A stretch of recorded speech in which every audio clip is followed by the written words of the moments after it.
Conversations with God, Book 1, Chapter 1. Thank you for coming. Thank you for being here. You are here by appointment, true, but still you could have failed to show up. You could have decided not to. You chose instead to be here at the appointed hour, at the appointed place for this book to come into your hands. So thank you. Now, if you have done all this subconsciously, without even knowing what you were doing or why, some of this may be a mystery to you, and a little explaining may be in order.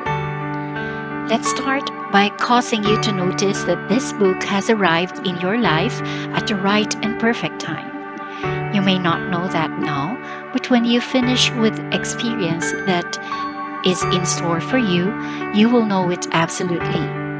Everything happens in perfect order, and the arrival of this book in your life is no exception.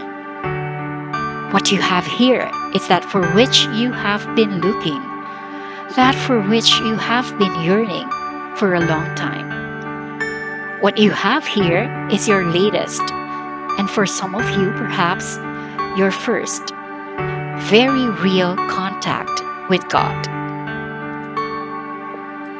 This is a contact, and it is very real.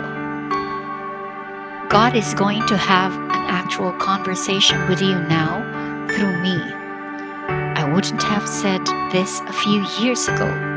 I'm saying it now because I've already had such a dialogue, and I therefore know that such a thing is possible. Not only is it possible, it is happening all the time. Just as this is happening right here, right now. What is important for you to understand is that you, in part, have caused this to happen, just as you have caused this book to be in your hands at this moment. We are all at cause in creating the events of our lives, and we are all co-creators with the one great creator in producing each of the circumstances leading up to those events. My first experience of talking to God on your behalf occurred in 1992 to 1993. I had written an angry letter to God, asking why my life had become such a monument to struggle and failure. In everything from my romantic relationships to my life work, to my interactions with my children, to my health, in everything, I was experiencing nothing but struggle and failure. My letter to God demanded to know why and what it took to make life work. To my astonishment, that letter was answered.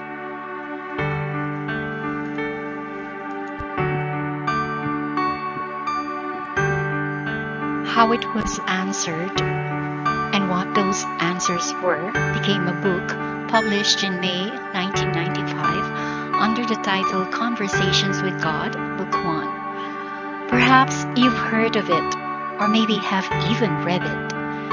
If so, you do not need any further preamble to this book.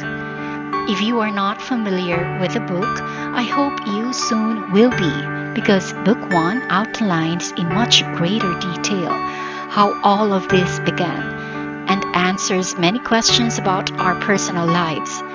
Questions about money, love, sex, God, health and sickness, eating, relationships, right work, and many other aspects of our day-to-day experience, which are not addressed here. If there is one gift I would ask God to give to the world at this time, it would be the information in Book 1. True to form, even before you ask, I will have answered.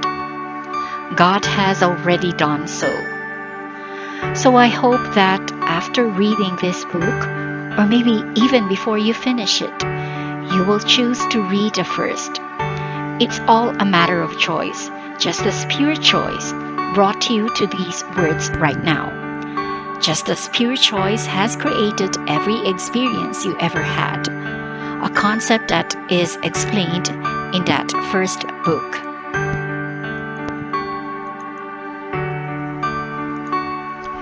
These first paragraphs of Book 2 were written in March 1996 to provide a brief introduction to the information which follows.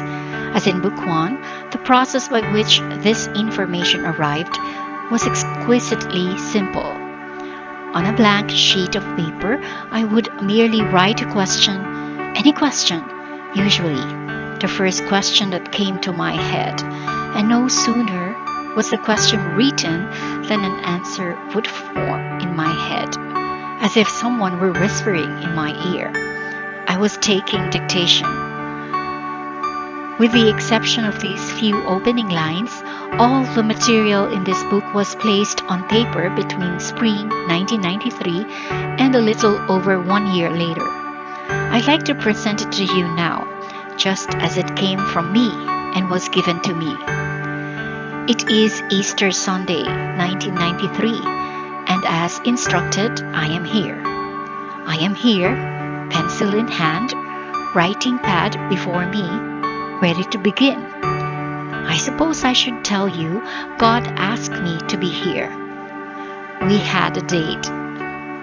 We are to begin today, Book 2, the second in a trilogy which God and I and you are experiencing together. I have no idea what this book is going to say, or even the specific subjects it will touch upon. That's because there is no plan for this book in my head. There can't be. I'm not the one deciding what's going to go into it. God is.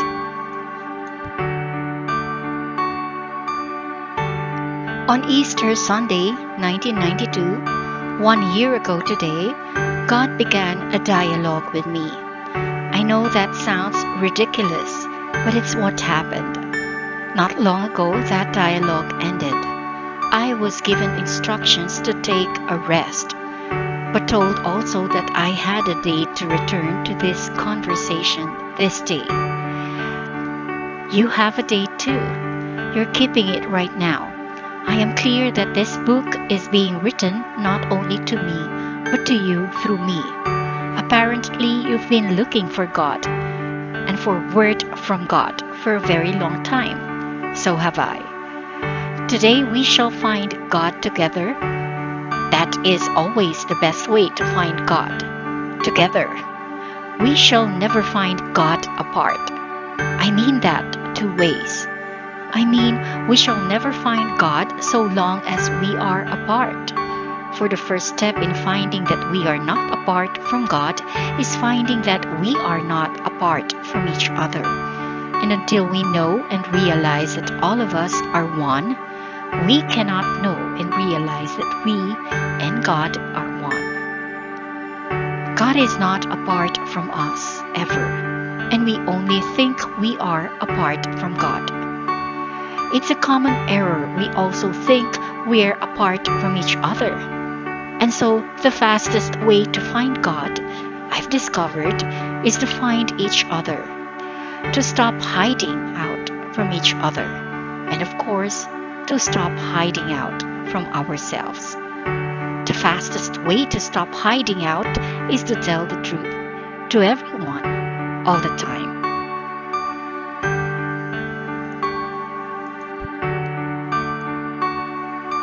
Start telling the truth now.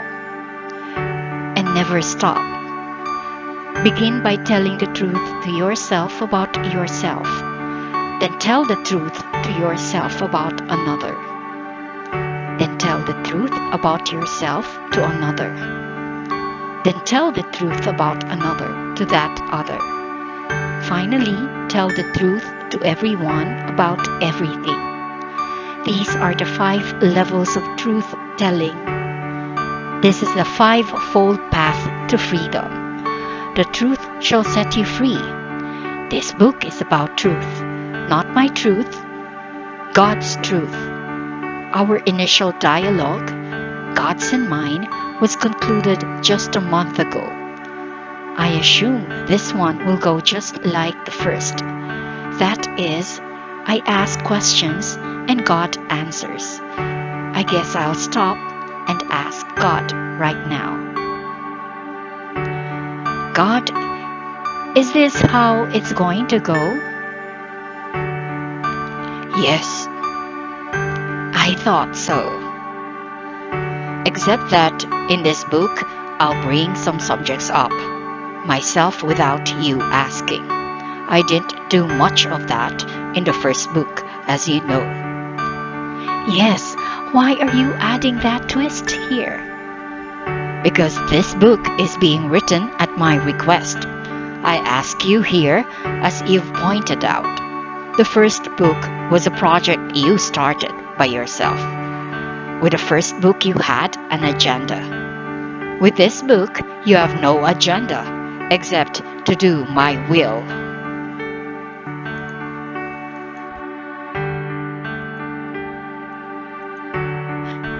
Yes, that's correct. That, Neil, is a very good place to be. I hope you and others will go to that place often. But I thought your will was my will. How can I not do your will if it's the same as mine? That is an intricate question, and not a bad place to start.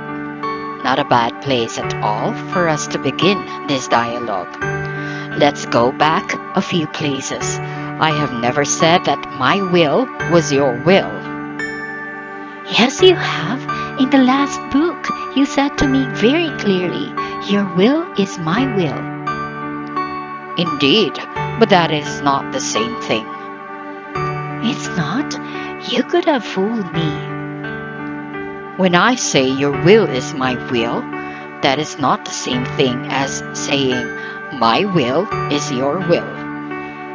If you did my will all the time, there would be nothing more for you to do to achieve enlightenment. The process would be over. You would be already there. One day of doing nothing but my will would bring you enlightenment. If you had been doing my will all the years you've been alive, you'd hardly need to be involved in this book right now. So it's clear you have not been doing my will. In fact, most of the time, you don't even know my will. I don't? No, you don't. Then why don't you tell me what it is? I do. You just don't listen. And when you do listen, you don't really hear. And when you do hear, you don't believe what you're hearing. And when you do believe what you're hearing, you don't follow the instructions anyway. So to say that my will is your will is demonstrably inaccurate. On the other hand, your will is my will. First, because I know it. Second, because I accept it. Third, because I praise it.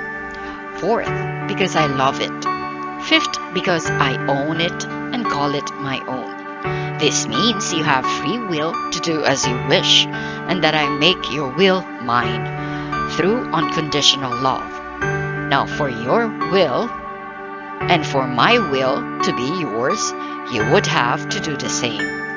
First, you would have to know it. Second, you would have to accept it. Third, you would have to praise it. Fourth, you would have to love it.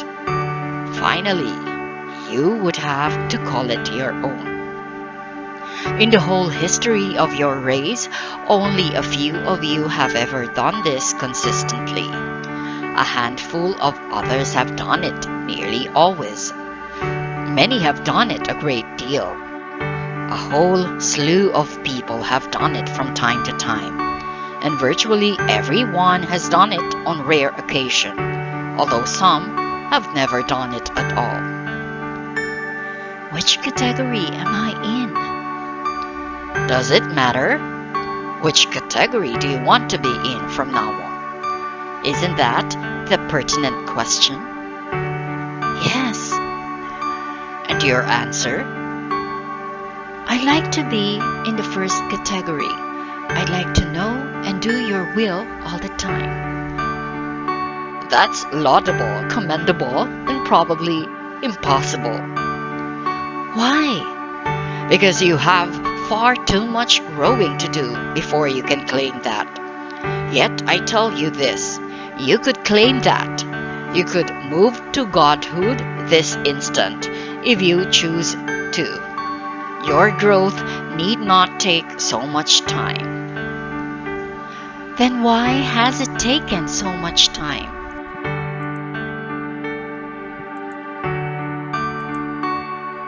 Indeed, why has it? What are you waiting for? Surely you don't believe it is I holding you back? No, I'm clear that I'm holding myself back. Good. Clarity is the first step to mastery. I'd like to get to mastery. How can I do that? Keep reading this book. That's exactly where I'm taking you.